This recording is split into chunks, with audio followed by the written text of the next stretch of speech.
Hello, welcome to session 9 of this video series on learning the Portable Stimulus Standard, or PSS. I'm Tom Fitzpatrick, CEO of Big Fish EDA Consulting, on behalf of the Accellera Systems Initiative and my fellow members of the Portable Stimulus Working Group. In this session on PSS constraints, we'll learn about both algebraic and scheduling constraints in PSS. We've seen some examples of very simple constraints in previous sessions, but as you'll see, PSS supports quite an extensive set of constraint types. So let's get started. PSS has two kinds of constraints. Algebraic constraints relate values in random fields of actions and structs, including data flow and resource objects. Scheduling constraints come from data flow semantics or explicit scheduling directives in an activity.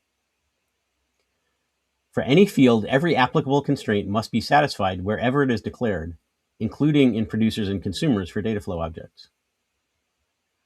Constraints are inherited. A derived type keeps base constraints, but a named constraint can be overridden by redeclaring that name.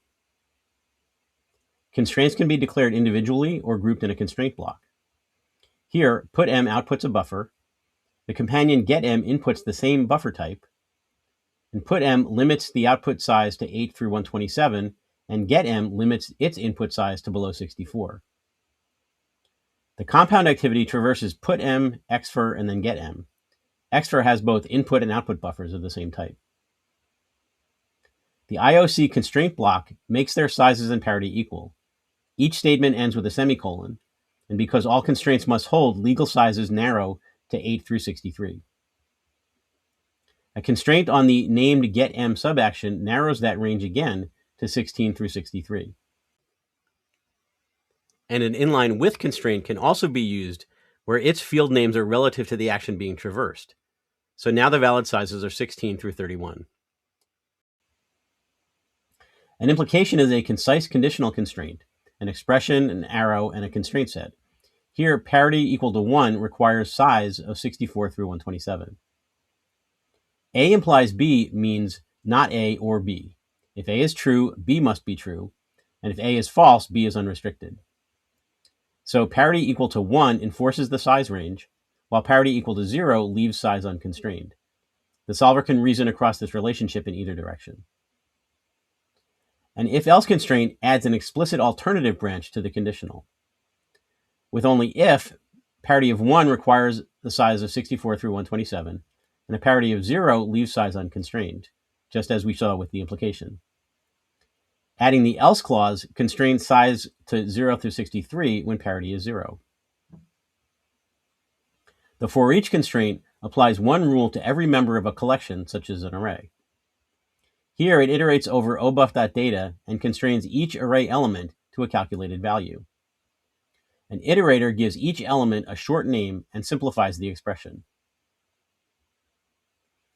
The for-all constraint applies to every instance of a type, optionally within a reference path that limits its scope. Here, every getM instance in scope must have ibuff.size greater than 7. The for-all constraint also covers inferred instances.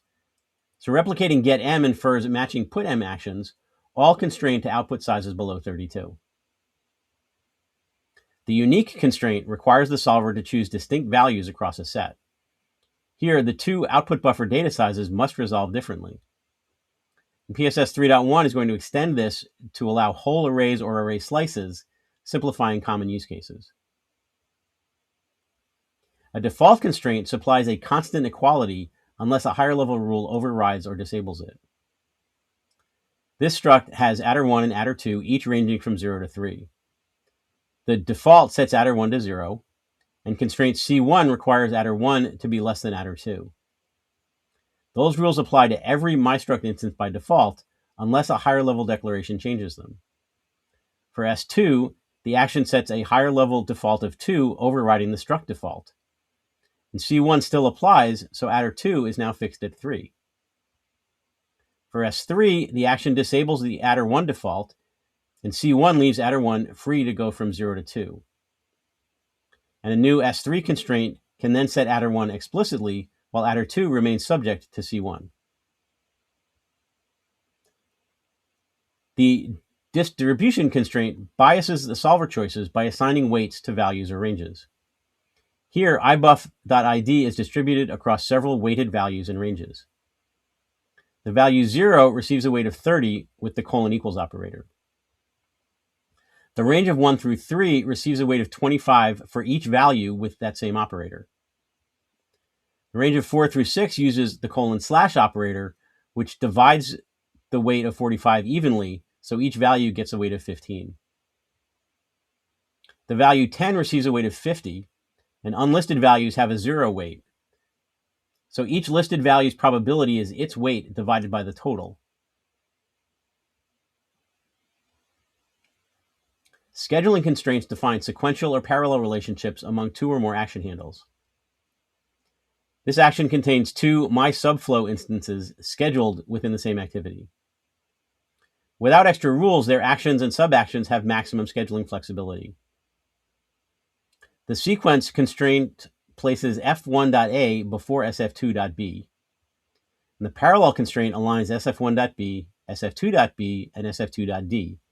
Together, the rules tighten only the required orderings and leave the remaining traversals flexible. Actions not named by these constraints retain their original scheduling freedom. Thank you for your attention. I hope you enjoyed this session, and I encourage you to watch the next video in the series where we'll see how constraints affect PSS randomization. Hope to see you there.